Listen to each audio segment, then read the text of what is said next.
네, 반갑습니다. 얼짱의 보험학교 운영자 일철장 박병입니다. 오랜만에 단독으로 인사드립니다.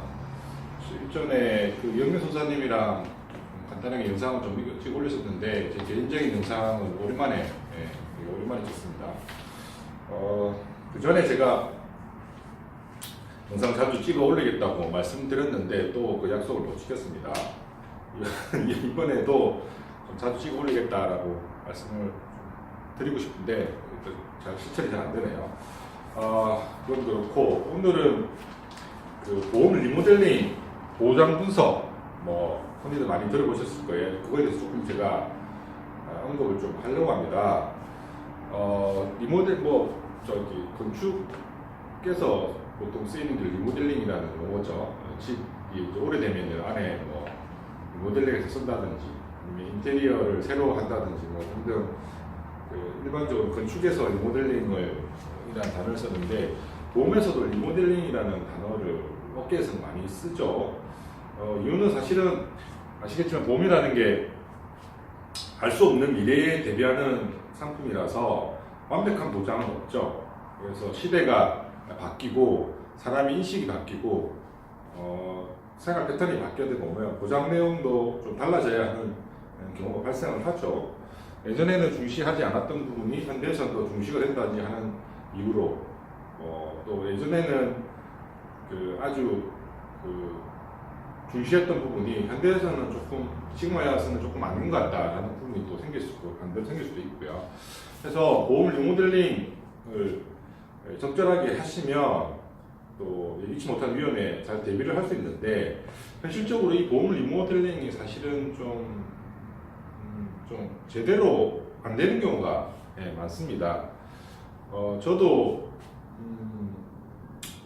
보험에 대해서는 전문가지만 다른 분야에 대해서 잘 모르는 부분이 많죠. 특히 예를 들면 자동차 수리 이런 부분은 저는 잘 모르죠. 자동차 수리나 자동차 메커니즘을. 그런데 혹시 이제 무슨 자동차가 무슨 문제가 있어서 카센터를 가게 되면 카센터 정비공 아저씨가 어디가 안 좋으니까 이걸 갈아야 하면 안 갈 수가 없죠. 그게 물론 당연히 그 수리에 필요한 부분이고 꼭 갈아야 될 필요성이 있어서 가는 거면 문제가 없는데 굳이 안 가도 됨에도 불구하고 정비소에서 가라고 했을 때 그거를 안 갈아도 괜찮겠습니다라고 소비자가 과연 이야기를 잘 할 수가 없죠, 일반적으로. 그래서 특히 이제 정비하시는 분들이 생명하고 직결된다 이런 식으로 말씀을 하게 되면 그거를 사실 또 무시하기 어렵죠. 저도 사실은 자동차 정비 쪽 잘 몰라서 몇 번 당했던 적이 있었거든요. 그 당시에는 모르지만 시간이 지나고 나서 보니까 그때는 그 부품을 안 갈았어도 되는데 그때 굳이 할 필요가 없었는데 걔가 좀 낭비했다. 시간이 지나면 이제 알게 되는 경우가 좀 있었는데 쪽 보험 리모델링도 좀 마찬가지인 것 같아요. 사실 보험 리모델링이라고 해서 보장 분석 해준다고 해서 기존의 증권을 설계사한테 이렇게 보여주면 물론 이제 양심적으로 하시는 분도 있겠지만 근본적으로 보험 리모델링이라는 단어의 그 내면에는 설계사들 본인이 판매하고자 하는 상품을 팔아야 하는 게 숨어 있는 거죠. 우리가 그 치과에 무료로 스케일링 해준다라고 해서 가게 되면 이것저것 치료할 게 생기는 것처럼 보험도 전문가가 이거는 좀 부정이 부족합니다. 이거는 잘못된 설계입니다. 이거는 나중에 큰일 납니다. 라고 했을 때 소비자들이 그걸 정확하게 판단해서 하기 어렵다는 거죠. 그리고 그 이면에 보험 설계사분 대부분은 솔직히 말씀드리겠습니다. 대부분의 설계사들이 보험 리모델링이라는 유명하에 자기네 보험을 팔기 위해 보장 분석을 하는 경우가 참 많습니다. 얼토당토 아는 기존 보험을 꼭 유지를 하는 게 좋음에도 불구하고 이러이러한 나쁜 점을 부각시켜 하는 경우가 많죠. 제가 솔직히란 말씀을 자꾸 이렇게 하게 되는데 유튜브에서도 유명하다는 이런 설계사를 보면 보장 분석 해준다고 해서 받아놓고 뭐 기존 보험은 쓰레기니 뭐 어쩌느니 이렇게 하는 설계사들이 있습니다. 누군지 말씀드리진 않겠지만 있습니다. 네. 있어요. 근데 사실 그거를 뭐 설계사의 양심을 믿고 맡기기 좀 애매해요. 소비자들이 보험 하나 가입하는데 보험을 몇 개월씩 몇 년씩 공부를 할 수도 없고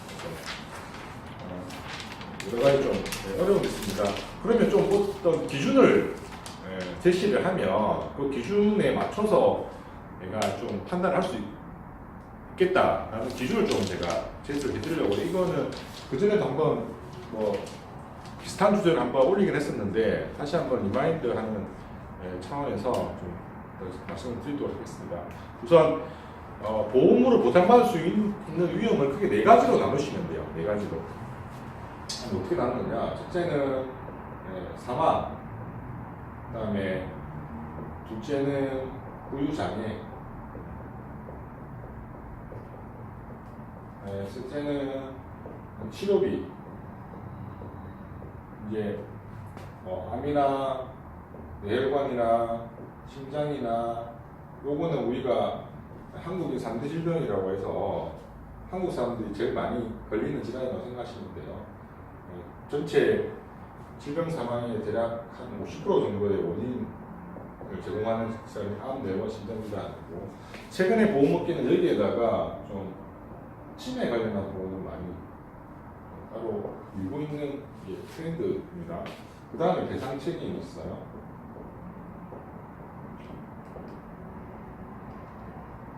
네, 요거는 뭐 아시겠지만 내 잘못으로 남한테 손해를 끼치게 되면은 금전적인 배상을 해줘야 되죠. 예를 들면 뭐 화재보험이라도 우리 집 불나가지고 남의 집까지 화재가 가게 되면 뭐 보상해줘야 되죠. 그다음에 운전자 보험, 그다음에 보험 조금 공부하신 분들 아시는 일상생활 중 배상 책임이라고 해서 일대체. 자동차 보험은 뭐 의무보험이니까 별도로 언급하지 않겠습니다. 그래서 이 네 가지 사망, 그다음에 후유장애, 치료비, 병원 치료비 확보, 기본적인 병원 치료 확보, 여기서 암이라는 뇌혈관이나 심장이라는 중대질병, 그 치매까지 이거에 대한 거는 별도의 좀 고액의 진단비를 설정을 하시는 게 좀 좋죠. 왜냐하면 뭐 암이랑 뇌혈관, 심장이라는 이런 거 저기 치료받는다고 제대로 직장 생활을 못하거나 그 경제활동을 못하게 되면은 그걸 못하는 기간 동안 생활비는 계속 나가죠.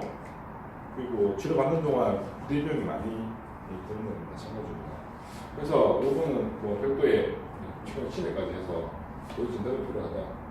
그다음에 마지막으로 배상 책임. 이런 기준을 가지고 예를 들면 사망 관련 잠깐 볼까요? 네, 가장이 갑자기 물론 이제 여기서 이제 말하는 가장은 이제 경제 활동을 주로 하는 가장을 말씀드리니까 요즘 남자들도 주부 아빠라고 해서 하시는 분이 있긴 한데 그냥 일반적인 걸 말씀드릴게요. 외벌이 가정의 남자분이 자녀가 뭐 초중고 학생인데 갑자기 사망했다 그러면 가정 경제에 아주 그냥 치명타죠. 네. 그럴 때 그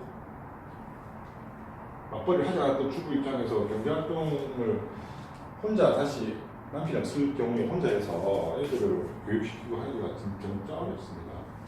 현실적으로. 그 다음에 두 번째, 후유장애. 이것도 사실 사망하고 비슷하게 생각을 할 수가 있는데, 뭐, 사고나 질병으로 장애를 입게 되면은, 물론 이제 간단한 뭐 5%, 10%의 후유장애 정도야 문제없겠지만, 후유장애에 있어서 사회적인 활동을 좀 제약을 받게 되면, 이게 수익하고 직결이 됐을 경우에요. 이러면 사망하고 비슷한 효과, 가정경제에 큰 타격을 주게 됩니다.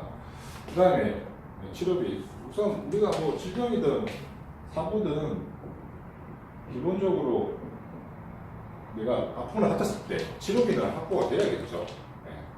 그리고 제가 말씀드리지만 암, 뇌혈관, 심장질환, 치매 이런 것에 대한 중대질병에 대해서는 별도의 고객 진단비를 마련해 둬야 생활비 플러스 기타 부대 비용에 충분히 가는 거죠.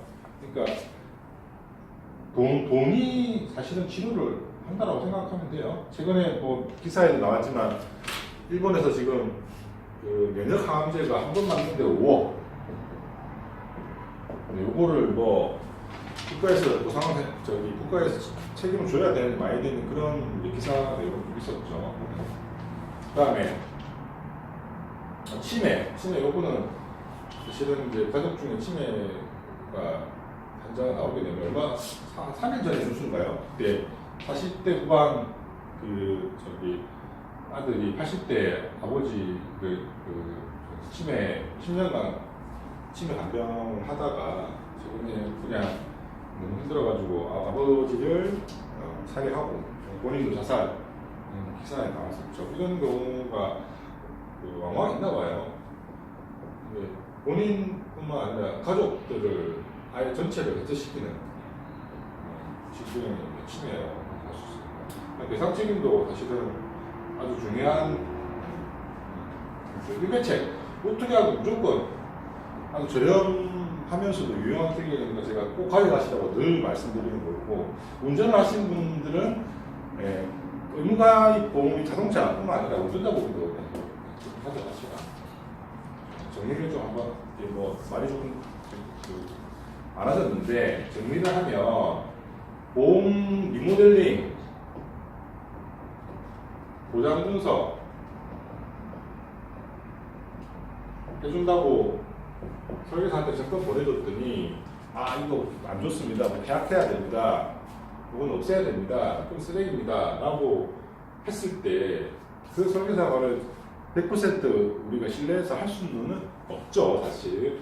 그래서 소비자들도 이런 기준을 가지고 보험증권을 볼 수 있으면 설계사 말을 어느 정도까지 내가 걸러들을 수 있는지 판단 근거가 된다는 거죠. 판단 근거. 요거는 꼭 기억해 두세요. 늘 말씀드립니다만 보험으로 그 보장받을 수 있는 부분이 크게 이렇게 많을 수 있다. 오늘은 보험 리모델링 부담 분석이라는 유명하에 설계사들 개인 욕심을 채우는 부분에 대해서 따로 한번 기회가 돼서 말씀을 드립니다. 유명한 설계사, 뭐 계약 많이 하는 설계사, 주위의 친척 설계사, 가족 설계사, 뭐 그런 설계사 분들의 것들을 100% 신뢰할 수 없으니까 우리가 소비자가 조금 하나 기준을 가지고 좋겠다라는 의미에서 말씀드립니다. 오늘은 여기까지 하겠습니다.